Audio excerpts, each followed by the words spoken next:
The birthday cake was still on the table when my son-in-law decided to end my life as I knew it. Not literally, though I would come to understand that his intentions were not entirely metaphorical either. He stood up from the far end of my dining room table, wine glass raised, 12 of Claire's closest friends and colleagues watching, and began what started as a toast to his wife's 40th birthday, and ended with something that made two women at the table go completely still. "And of course," my son-in-law said, his smile easy, his voice carrying the practiced warmth of a man who sells commercial real estate for a living, "we all want to make sure Harold is taken care of. I think everyone here has noticed, and we've talked about this, as a family that Dad hasn't quite been himself lately. Forgetting appointments, repeating stories, losing track of things. Claire and I have discussed having him evaluated. We want what's best for him. We want to make sure he's protected." He lifted his glass toward me with a small, solemn nod, "to Claire, and to making sure the people we love are properly looked after." Glasses clinked, but the sound was uncertain. A few people didn't raise theirs at all. I sat at the head of my own dining room table, in the chair I had occupied for 23 years, and I looked at my son-in-law. He met my eyes with that same calm, practiced smile, the smile of a man who had just planted something and was waiting to see what grew. The smile of someone who believed he had already calculated the outcome. He had calculated a great deal. He had simply calculated it wrong. Before I continue, please subscribe to the channel and leave a comment telling me what time it is where you are right now. My son-in-law had moved into my home 16 months before that dinner. The explanation he and Claire offered was straightforward. A commercial deal he'd spent 8 months structuring had unraveled when a key investor pulled out, and they needed somewhere stable while he rebuilt. Claire called me on a Sunday evening, apologetic but confident it would be temporary. 3 months, she said. Maybe 4 at the outside. I said yes because she was my daughter. I said yes because my wife Claire's mother had died of pancreatic cancer 2.5 years earlier, and the house on Linwood Drive felt too large for one person, and I had told myself that having them here might be good for everyone involved. I said yes because I am 67 years old and I spent 35 years as a forensic accountant in the Criminal Investigation Division of the IRS, and I like to think I am a reasonable man who gives people the benefit of the doubt before the evidence suggests otherwise. The evidence began suggesting otherwise within the first 6 weeks. He worked from my kitchen table, spreading his materials across the surface in a way that left me effectively excluded from my own kitchen during his working hours. He parked his truck squarely in the center of my 2-car garage, angled in a way that made the second bay unusable, which meant my own car sat in the driveway through 2 Tennessee winters. He adjusted the thermostat without asking. He replaced my coffee brand with one he preferred and left mine in the cabinet like a relic. He made comments always framed as helpfulness about the neighborhood, the house, the market value of properties in the area. He called my home an asset. He called my 23 years of accumulated life in this house square footage. He said things like, "It's a seller's market, Harold. A man your age, rattling around in a place this size, people would pay serious money for this location." I said nothing. 35 years of sitting across tables from people who had embezzled from pension funds and falsified corporate returns teaches you the value of silence as a professional posture. Silence is not absence. Silence is attention. Silence is the space in which people show you exactly who they are, because they fill it. By the time the birthday dinner arrived, I had been filling that silence with notes for 4 months. I had noticed small things, which in my experience are rarely small. A file I maintained in my home office property deed, account statements, trust documents, beneficiary designations, insurance policies, had been disturbed. The papers were not in the sequence I kept them. I do not misplace things, and I do not reorganize files and forget having done so. This is not vanity. It is the result of 3.5 decades of work in which a misfiled document could mean a case fell apart. I did what I had done in the field when I suspected unauthorized access to records. I replaced the folder and placed a small piece of clear tape across the interior edge of the drawer, positioned so that it would break invisibly if the drawer was opened without knowledge of it. An old habit, one I had not expected to need in my own home. 3 days later, the tape was broken. I said nothing. I moved the file to a locked briefcase in my car, and began keeping my most sensitive documents elsewhere. And then, 16 months after they arrived, my son-in-law stood up at his wife's birthday dinner and told 12 witnesses that her father was cognitively declining and needed to be evaluated for his own protection. After the guests left that night, I stood at my kitchen sink and replayed the toast word by word. Not from memory, I had made a quiet note on my phone under the table during dessert, the way I used to make notes in the margins of interview transcripts. His exact phrasing, the specific behaviors he had named, the legal framing embedded in ordinary language. Concerned, evaluated, protected, looked after. This was not an impulsive comment from a worried son-in-law. This was constructed, delivered in front of witnesses, designed to establish, in the minds of people who knew me, a pattern of cognitive concern. I had spent 35 years building cases. I recognized the architecture of one being built against me. I went to my study, closed the door, and sat at my desk. My reflection was faint in the darkened window glass. A 67-year-old man with gray at his temples, and the expression I used to wear when a set of books didn't balance, and I was about to find out why. A man who delivers that kind of toast doesn't do it because he's worried. He does it because he needs that worry to exist on record. He needs people to remember it.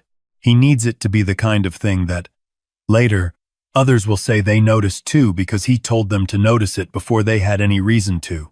The word arrived in my mind with the quiet certainty of a number that finally makes a column balance. Conservatorship. If a person can be shown, to the satisfaction of a court, to be incapable of managing their own affairs, that court can appoint someone to manage those affairs on their behalf. Their finances, their property, their decisions. My son-in-law had been in my home for 16 months. He had accessed my files. He knew the rough shape of what I owned. He was carrying debts I didn't yet know the full measure of, but I could feel their outline the way you feel the weight of something concealed before you've uncovered it. I did not sleep that night. I was already working. The next morning I made 3 calls. The first was to a former colleague, a woman I had worked alongside in the Nashville field office for 14 years. Now operating as a private forensic financial consultant. I told her I needed a comprehensive financial portrait of one individual, including all entities, all liabilities, all court filings, and any legal consultations she could locate through legitimate public record channels. How deep? She asked. Until there's nothing left to find, I said. The second call was to my estate attorney. I had a meeting with him Monday morning. There were documents I needed to review and, depending on what I found, likely revise. The third call was brief. A former colleague now working in private investigation. I gave him a name and asked him to monitor for any legal consultations with elder law firms in the greater Nashville area associated with that name. I paid all 3 retainers from an account my son-in-law had no knowledge of. Then I drove to the hardware store, bought 2 deadbolts, and installed one on my study door and one on the door to the room where I kept my records. My estate attorney and I met for 2 hours on Monday. He was a careful man with 20 years of professional trust built between us, and he did not waste either of our time on questions he already knew the answers to. 3 months earlier, on instinct I could not yet fully articulate, I had transferred the house into a revocable living trust. It was the kind of protective measure I had watched other people fail to take, and I had done it without being certain why I felt the urgency I felt. Now I understood the instinct perfectly. My attorney drafted 2 additions. The first was an amendment to the trust, reinforcing its structure against any external petition for management of the underlying assets. The second was an update to my will containing a provision I had spent considerable time phrasing with precision. My daughter would inherit the home on Linwood Drive, my retirement accounts, and the remainder of my estate on the condition that she was legally divorced from her husband at the time of my death. If they remained married, the entirety of my estate would pass to the Community Foundation of Middle Tennessee. This is enforceable, my attorney confirmed. I know, I said. Draft it properly. He looked at me over his reading glasses. The trust structure also makes any conservatorship petition essentially moot. The assets are held by the trust, not by you personally.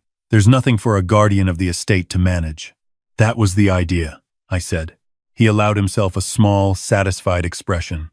Good attorneys appreciate elegant solutions.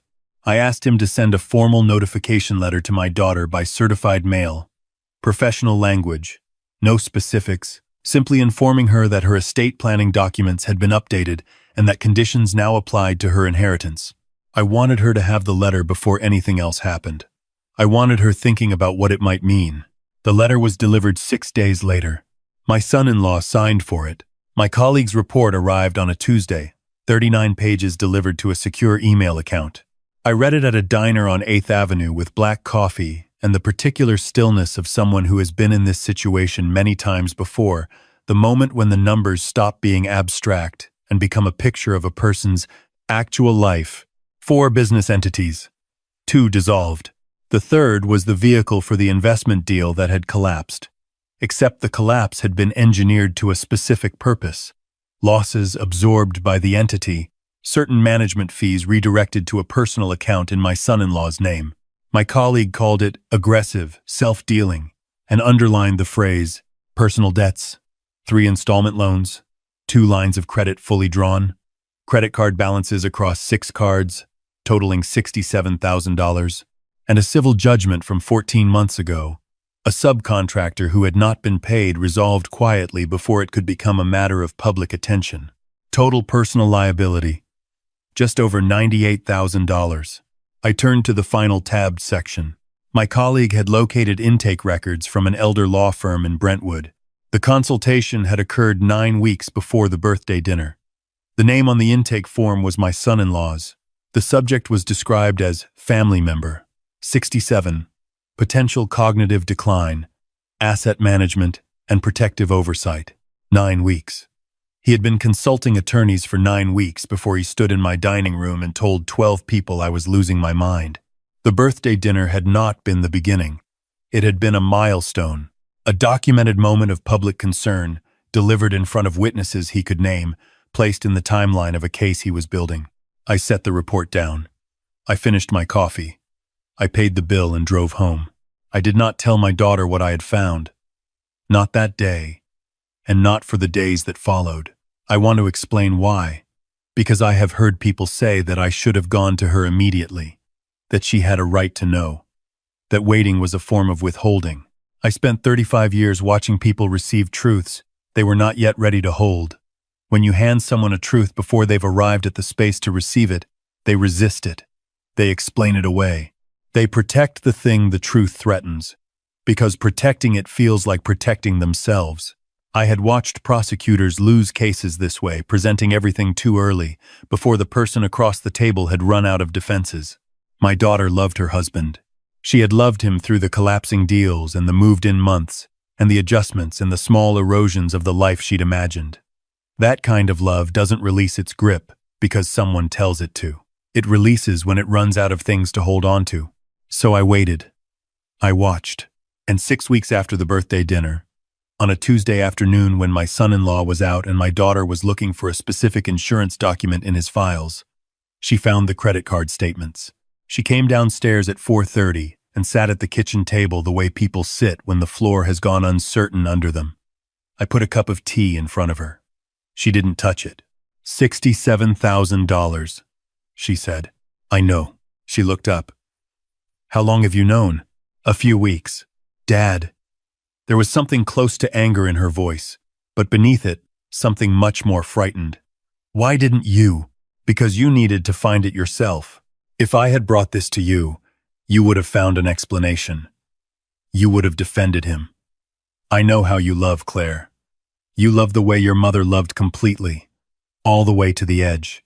That's not a flaw, but it means the truth has to find you, not the other way around. She was quiet for a long time. There's more, she said. Not a question. Yes, I said. But not today. I gave her the rest in pieces. Over 4 days. The business entities, the judgment, the failed deals, and the money that had moved in directions it shouldn't have moved. On the 4th day, I put the elder law firm records on the table in front of her. The intake notes, the consultation summary, the phrase, potential cognitive decline, asset management, and protective oversight, his name on the intake form, the date, 9 weeks before her birthday dinner. She read it twice. She set it down and pressed it flat with her palm, smoothing edges that didn't need smoothing. He told them you were forgetting things, she said. Yes. He was going to petition the court. She said it slowly, assembling the shape of it as she spoke. He was going to tell a judge you couldn't manage your own affairs. That appears to have been the plan. And the toast. At my birthday. In front of everyone. A public record of concern. Witnesses he could later identify by name. She pressed the papers flat again. Something was moving behind her eyes, a woman who has loved someone without reservation beginning to understand that the thing she loved was not quite real. I have watched this in interview rooms. It is one of the hardest things to witness, because there is nothing you can do to make it faster or slower. You can only be present. I'm going to make a call, she said. I got up and left her the room. She found her own family law attorney. I did not give her a name. She came home from the initial meeting on a Thursday afternoon with red eyes and a steady voice. I signed the initial paperwork, she said. Okay, he's going to come home tonight, and I want to tell him myself. I don't want him served by a process server without any warning. She paused. Even after everything. That's who you are, I said. That's not a weakness. She met his car in the driveway when he came home at 7. I stayed inside. Through the kitchen window, I could see them, my daughter, standing at the edge of the driveway, her arms folded against the evening chill, and my son-in-law listening as his face changed from confusion to disbelief to something harder and colder. He looked toward the house, toward the window where I was standing. I held his gaze without moving, without expression. He looked away first. The weeks that followed moved with the particular efficiency of consequences meeting their destinations.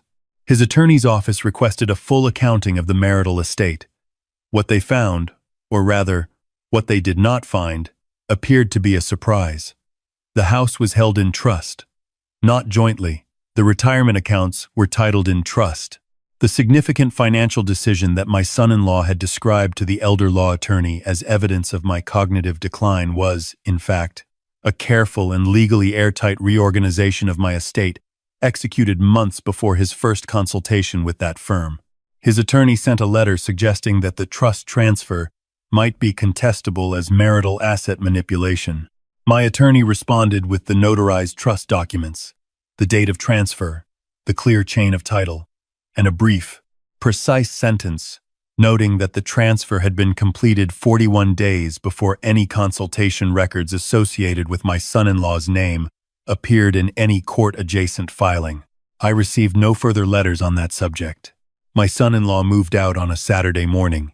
He had arranged a moving company, which was the most organized thing I had seen him do in 16 months. I stood in the doorway of my study and let the process proceed. When he passed me on his last trip out a box of files under one arm, his expression the specific blankness of a man who has run out of moves, he stopped. You knew, he said. You knew the whole time what I was doing. I suspected, I said. Then I investigated. Then I knew. You're 67 years old. You live alone. If I had. I am 67 years old, I said. And I spent 35 years investigating financial crimes for the federal government. The house was in a trust before you filed your first intake form. The estate was restructured before your second consultation. There was no version of your plan that reached a favorable conclusion, because I had closed every door before you finished reading the floor plan. He stood there. I watched him search for the frame in which he was reasonable, and I was the obstacle. People like my son-in-law always need that frame. They need the story in which they were simply resourceful, and the people who stopped them were simply obstacles. It's how they've moved through the world. You could have just talked to me, he said finally. If you had concerns, you could have. You could have just not accessed my private files, I said. You could have not spent 9 weeks consulting an elder law attorney about petitioning for control of my assets. You could have not delivered a performance at your wife's birthday dinner designed to establish, for witnesses, a pattern of my cognitive decline. We could both have made different choices. I made mine. They happened to be better documented. He left without another word. The door closed behind him. I listened to his truck back out of the driveway. Then I went to the kitchen and put on coffee. My daughter moved fully back into the house 5 weeks later. Her old room was unchanged. I had kept it as it always was, but she repainted it the first weekend, a warm yellow that came from a paint chip she'd been carrying in her wallet for 2 weeks before she chose it. "Something that feels like the future," she said, holding the chip up against the wall. "Good choice," I said. She was in therapy twice a week. She was sleeping through the night. Some mornings she was in the kitchen before I came down, and the sound of someone else moving through the rooms, someone who was meant to be there, was something I had missed for 2.5 years, without fully knowing I was missing it. 2 envelopes arrived on a Thursday in early November. Hers was from the court, the final dissolution decree. Mine was from my estate attorney, confirming that the trust had been updated and that Claire was now the direct and unconditional beneficiary of everything I had spent a working life building. We read them at the kitchen table, each of us reading our own. "It's done," she said. "It's done." We sat with that for a while.